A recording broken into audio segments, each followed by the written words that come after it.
Hello students, today we are going to start common size statements. In common size statements we have to prepare two statements, common size balance sheet and second one is common size profit and loss account. So first and it is the part of analysis of financial statement books, means जिसे हम third book भी बोलते हैं. ठीक, तो question हमारे पास है पहले, prepare common size balance sheet. Common size balance sheet हम कैसे बनाते हैं? कॉमन साइज नाम से समझ में आ रहा, कॉमन साइज, तो इसमें कॉमन लिया जाता है. बैलेंस शीट में हम कॉमन लेते हैं जो बैलेंस शीट का टोटल होता है. तो बैलेंस शीट का टोटल 2019 में 19 का टोटल लेंगे और 2020 में 20 का टोटल लेंगे. एज इट इज हम इसको ऐसे ही बनाएंगे फॉर्मेट. तो फिर ये हमारा क्वेश्चन है, जैसे इक्विटी एंड लायबिलिटीज हमारे पास हैं, shareholders fund, share capital, reserve and surplus, non current liabilities, long term borrowings, current liabilities, short term borrowings, total आया. फिर हमारा ये एसेट्स है हमारी, non current assets, fixed asset, tangible, intangible, current assets, inventories, cash and cash equivalent. ये हमारा question है. Balance sheet दी हुई है हमें, फॉर्मेट ऑफ बैलेंस शीट के अकॉर्डिंग ये बना हुआ होता. अब इसे हम बनाएंगे कैसे? इसे बनाना बहुत ही सिंपल, बहुत ही आसान है. पहले हेडिंग आ जाएगा कॉमन साइज बैलेंस शीट. इसके बाद नई लाइन से लिखेंगे, यहाँ मैंने प्लेस की हुई लिखा है, नई लाइन से लिखेंगे हम एज एट 31 मार्च 2019 एंड 31 मार्च 2020. जो भी हमारे ईयर दिए होंगे वो ईयर, पहले पहला ईयर आएगा, ये हम जानते ही हैं, और फिर बाद में दूसरा ईयर आएगा. कॉलम खींचेंगे पर्टिकुलर, नोट नंबर 31 मार्च 2019, फिर 31 मार्च 2020, फिर यहाँ आएगा percentage of balance sheet total. क्या वर्ड है? Percentage of balance sheet total. इसमें पहले पहला साल लिखा जाएगा 2019 और फिर 2020 लिखा जाएगा. पहले क्या हमारा equity and liabilities as it is हम लिखेंगे, इसको बस ईयर से ही कर लेंगे. पहले 19 लिखा जाएगा, फिर 20 लिखा जाएगा. पहले फॉर्मेट बैलेंस शीट वाले ही बनाएंगे हम. तो इक्विटी एंड लायबिलिटीज हमारा आएगा पहले share holders fund. Number 1 share holders fund. Share holder fund में हमारे पास शेयर कैपिटल है. शेयर कैपिटल पहले साल की 6 लाख है, फिर 6 लाख, 8 लाख, फिर रिजर्व एंड सरप्लस पहला 80,000, फिर 1,20,000, फिर नॉन करंट लायबिलिटीज, फिर इसमें हमारे पास है लॉन्ग टर्म बोरोविंग्स. तो लॉन्ग टर्म बोरोविंग्स 2 लाख, फिर 2,40,000, 2,40,000. पहले हम ये 2 कॉलम प्रिपेयर कर लेंगे, फर्स्ट 2 कॉलम्स बना लेंगे. टोटल आ जाएगा, पहला टोटल 10 लाख है, फिर 1,20,000 है, 12 लाख हमारे पास है. फिर इसके बाद नेक्स्ट आ जाएंगी हमारी एसेट्स. ये आई एसेट्स हमारी. इसमें एसेट में पहले नॉन करंट एसेट्स, ये नॉन करंट एसेट्स लिया हमने. इसमें पहले फिक्स्ड एसेट्स है, fixed asset, tangible, intangible. Tangible 6 lakh, 8 lakh, फिर 1,20,000, 40,000, 1,20,000, ये 40,000 आ जाएगा. फिर हमारी ये करंट एसेट्स मैंने शॉर्टकट लिख दिया है. करंट एसेट्स पहले इन्वेंट्रीज, फिर है cash and cash equivalent. Inventories 2 lakh, फिर 2,40,000, ये 80,000 और 1,20,000. टोटल हमने ले लिया इसका 10 लाख और ये ले लिया हमने 12 लाख. अब कैसे करेंगे? नेक्स्ट जो कॉलम बना वो है percentage of balance sheet total 2019.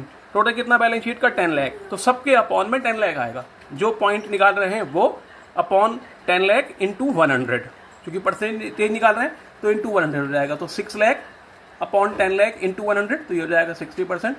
8 lakh upon 10 lakh into 100, तो 8%. 2 लाख अपॉन 10 लाख इंटू 100, तो 20%. 1,20,000 अपॉन 10 लाख इंटू 100, तो 12%. और ये 10 लाख अपॉन 10 लाख इंटू 100, तो 100% हो जाएगा. फिर ऐसे नीचे आएंगे, 6 lakh upon 10 lakh into 100, 60%. 1,20,000 upon 10 lakh into 100, 12%. 2 lakh upon 10 lakh into 100, 20%. 80,000 upon 10 lakh into 100, 8%. 10 lakh upon 10 lakh into 100, 100%. ये 19 वाला 19 के में आएगा. फिर अगला बनेगा इसी 31 मार्च 2020 का. इसमें 20 का टोटल आएगा. और 20 का टोटल कितना है? 1,20,000 एसेट ले लें हम या लायबिलिटी ले लें, दोनों का एक ही टोटल होगा. 1,20,000 आएगा. तो 8 लाख अपॉन 12 लाख इंटू 100, ये आ जाएगा 66.67%. फिर 1,20,000 अपॉन 12 लाख इंटू 100, ये 10% सीधा. फिर ये 2,40,000 upon 12 lakh into 100, 20%.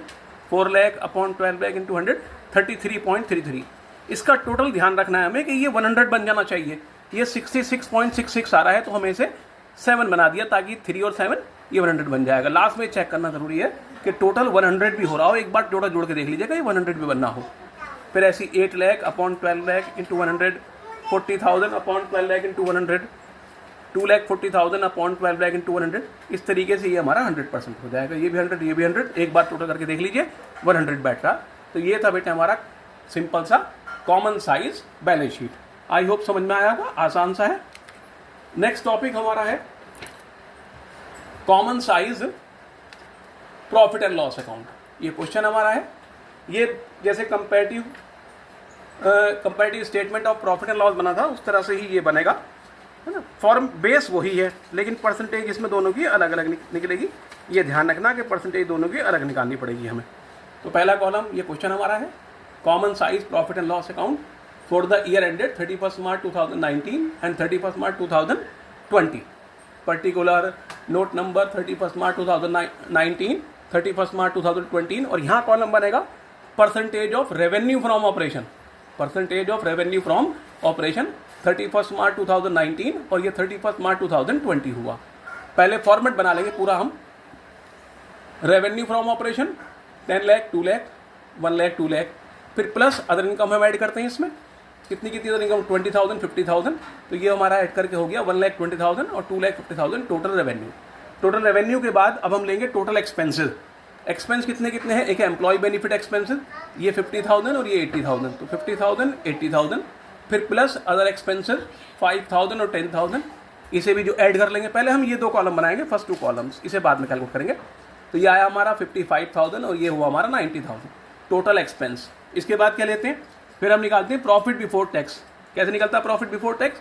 Total revenue minus total expense करके। टोटल रेवेन्यू 1,20,000 है और एक्सपेंस हमारा 55,000 है, तो ये आया हमारा 65,000। ऐसे ही यहाँ 2,50,000 टोटल रेवेन्यू है और टोटल एक्सपेंस हमारे पास 90,000 है, तो ये आया हमारे पास 1,60,000। नेक्स्ट माइनस टैक्स, दोनों में 50% है।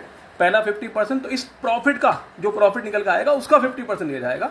तो 50% ऑफ 65,000 32,500 एंड 50% ऑफ 1,60,000 80,000। लेस करके भी यही बच जाएगा चूंकि 50 है, तो 65 में से माइनस कर देंगे 80, 1,60,000 में से 80 माइनस करेंगे, ये निकल के आएगा प्रॉफिट आफ्टर टैक्स। इतना बनाने के बाद अब अगला कॉलम करा जाएगा percentage of revenue from operation. कहाँ पे निकाली जाएगी? इसका बेस क्या है? Revenue from operation. ये रेवेन्यू फ्रॉम ऑपरेशन जो है इसका बेस है, इस पर कैलकुलेट होगी फिगर पर, ये इन फिगर्स पर कैलकुलेट होगा ये रेवेन्यू फ्रॉम ऑपरेशन। तो पहले कितना है? 1 लाख, तो 1 लाख अपॉन 1 लाख इंटू 100, 100 हो जाएगा।